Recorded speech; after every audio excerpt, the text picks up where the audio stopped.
Un peintre, il est à la fois peintre mais aussi styliste, modéliste, champion de tennis de table, il sait tout faire et surtout les clowns en peinture. Et puis notamment, et vous voyez, vous reconnaissez Dominique Rivière, ça se passe durant plusieurs semaines au château de Pierre de Bresse et c'est Mino Montanari que nous recevrons dans quelques instants dans cette émission. Il s'appelle Mino Montanari et il expose actuellement au château de Pierre de Bresse, entre autres la peinture qui est juste à ma gauche et qui est le portrait de Dominique Rivière. On le reconnaît puisque c'est quelqu'un de connu, il est conservateur de ce musée et Mino Montanari lui a fait ce portrait qui va rester à l'intérieur du château pour toujours. Alors, je voudrais vous présenter tout d'abord, parce que vous êtes italien, avec votre nom, forcément, c'est pas compliqué à deviner, et vous êtes issu d'une famille d'artistes, vous venez de la région d'Émilie-Romagne, région combien jolie et surtout célèbre, c'est la ville natale de Pavarotti, je crois. Oui. Hein, entre autres, mais on pas loin, c'est entre Reggio Emilia et Modena. D'accord. C'est le chemin. Oui, il y a du parme, il y a de l'huile d'olive, il y a de très belles couleurs dont vous vous inspirez certainement dans vos toiles. Alors, que faisaient vos parents? Mes parents, on est 6 générations de couturiers, et stylistes et modélistes. C'est-à-dire, à l'époque, dans les siècles, ils avaient 2 métiers. C'était par exemple qu'ils réparaient les horloges et faisaient la couture. On faisait les coiffeurs pour hommes et pour femmes. Ils faisaient la couture en même temps. D'accord. Et après, ça c'est pour souvenir aux besoins de la famille. C'est pour ça qu'à l'époque, on faisait deux métiers à la fois.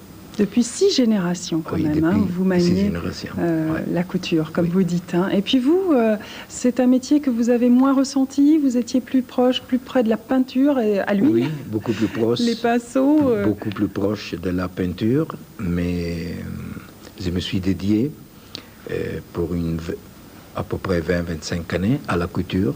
Quand même, d'accord. De haut niveau, c'est-à-dire comme des couturiers à Paris, des Pierre Balmain, la Maison Corne, la Berberie, etc. Voilà. Pour être un peu lié toujours à la peinture que j'ai continué à faire. Voilà. Et aujourd'hui, ce sont les clowns essentiellement qui vous inspirent. Pourquoi vous aimez tant les clowns? J'aime beaucoup les clowns parce que je trouve qu'ils nous apprennent beaucoup. C'est-à-dire qu'il faudrait que nous tous... Mais vous dites qu'on est tous des clowns. On est tous des clowns. On a tous un masque, c'est ça? Oui.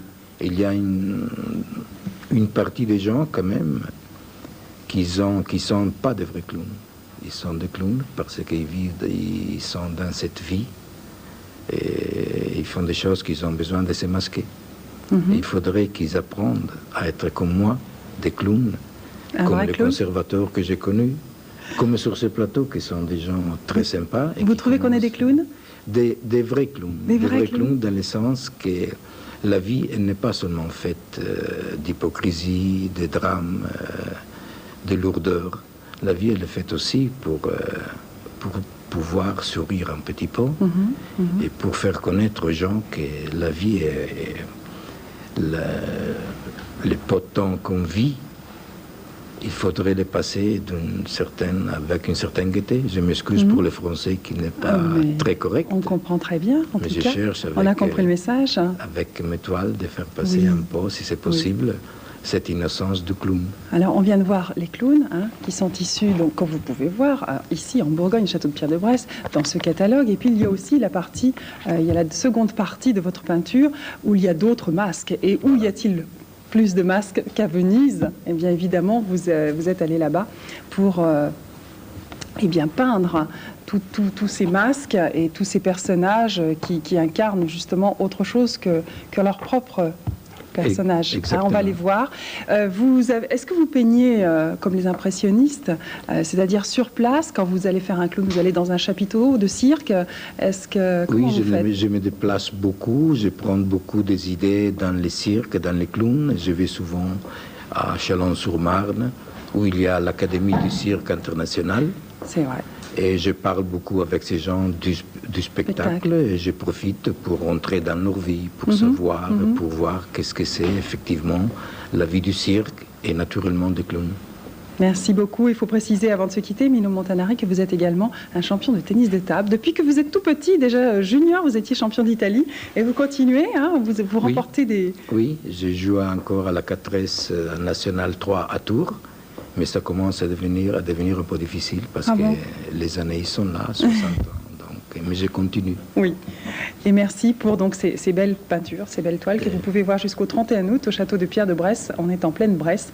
Donc c'est à l'écomusée de la Bresse. Bravo pour ce que vous faites. Tout de suite, eh bien, je vous propose une petite promenade. On retourne à Beaune. Là, on est en Bourgogne.